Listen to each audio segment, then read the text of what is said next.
The question of justice has been central to every society, and in every age it surrounds itself with debate. Justice has been the most critical part of a person's morality since time immemorial. Perhaps, it is for this reason that Plato, the ancient Greek philosopher, considered it crucial to reach a theory of justice.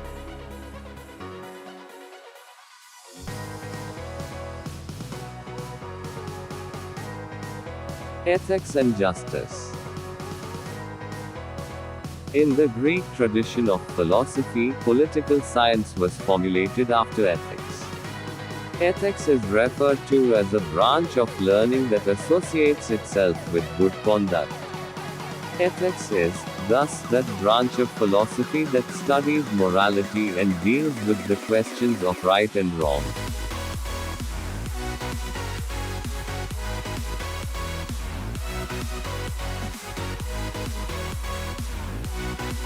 The Greeks have considered ethics to be the foundations of politics and justice.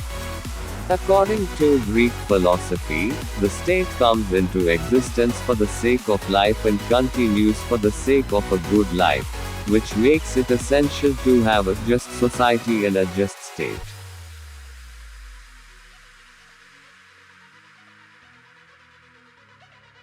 Plato, who can also be called the pioneer of Western political thought, viewed justice as a central question when dealing with politics. Here, politics denote the subject of political science.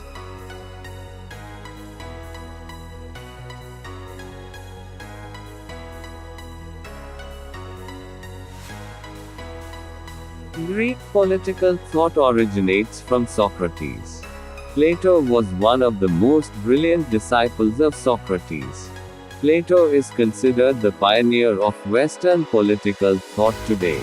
It is because his mentor, Socrates, did not produce any writing, and we know of his thoughts only from the writings of Plato.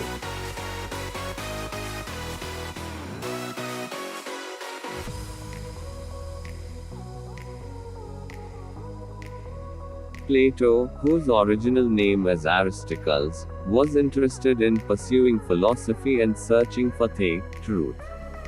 After the tragic death of Socrates, Plato produced various works on questions of state, law, justice, politics and philosophy.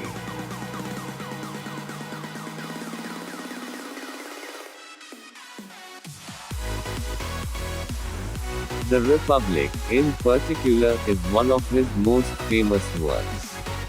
It deals with a wide range of ideas. Plato's theory of justice. Since the tradition of Greek philosophy considered ethics to be important, they believed that the state comes into existence for the sake of life and continues for the sake of a good life.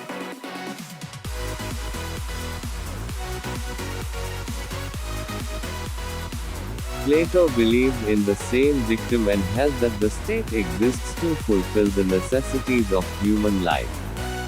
The origin of the state, therefore, owed its existence to the fulfillment of human needs, and the Greek philosophers saw society and state as the same.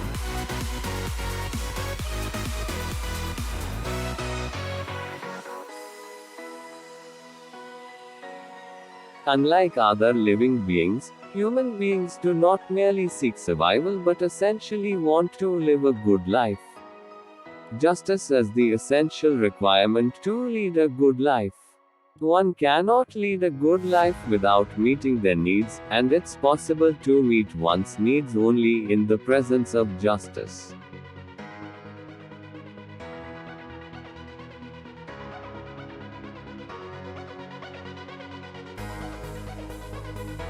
The Republic discusses justice in the form of a dialogue.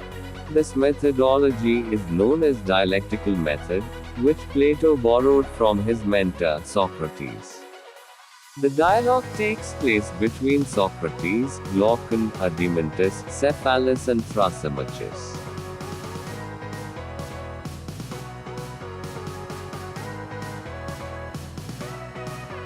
The dialogue concluded that if one were allowed to suppress another, there would be complete anarchy, and it would be difficult to have any state of affairs.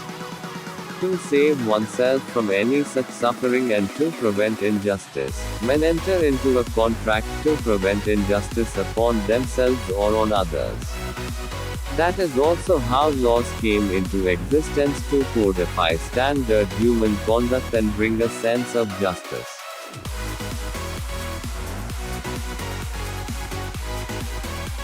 Essence of justice. Socrates clarifies that justice is a relationship. A relationship among individuals relies on the kind of social organization they inhabit. He further explains that justice can be analyzed on a large scale, that is, state, and then, on the level of the individual. Therefore, Plato's idea of justice believes that just individuals and just society are interwoven.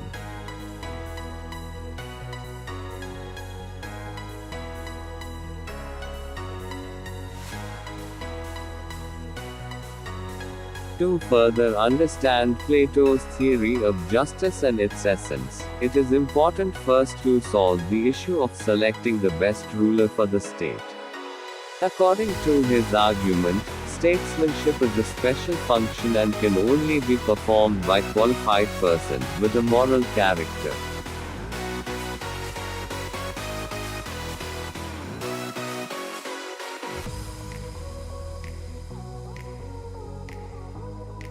Then, in order to comprehend the nature of the state, the nature of man has to be understood too.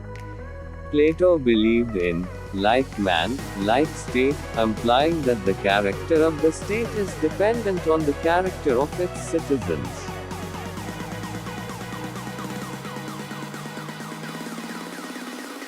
It also meant that once the nature of human beings is understood, it's easier to understand the functions of human society, and to arrive at the conclusion as to who is the best fit for ruling in this society.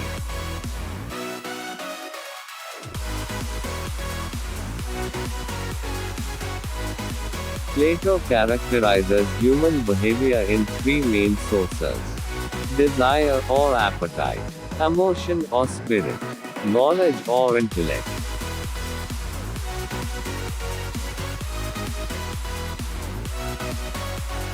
Each human being has all three emotions, but what varies is the degree to which these emotions are present in them. According to Plato, the ones who are restless and rapacious are fit for trade. Others who are driven by their emotion or spirit are best suited to become soldiers. Lastly, there are few who find no pleasure in worldly pursuits or victory and are satisfied in mediation.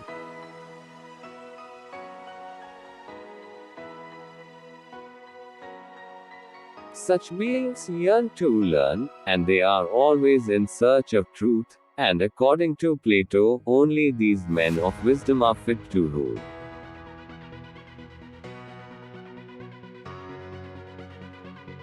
Plato thinks that just like the perfect individual is the one who has the ideal combination of desire, emotion and knowledge, a just state is the one that has individuals as its citizens for trade, to be soldiers and to rule. In the perfect state, individuals driven by desire will lead to growth and production but would not rule. The military armies would maintain security but not rule either. Only the individuals who have no appetite to gain material possession or power and are forces of knowledge would become the rulers.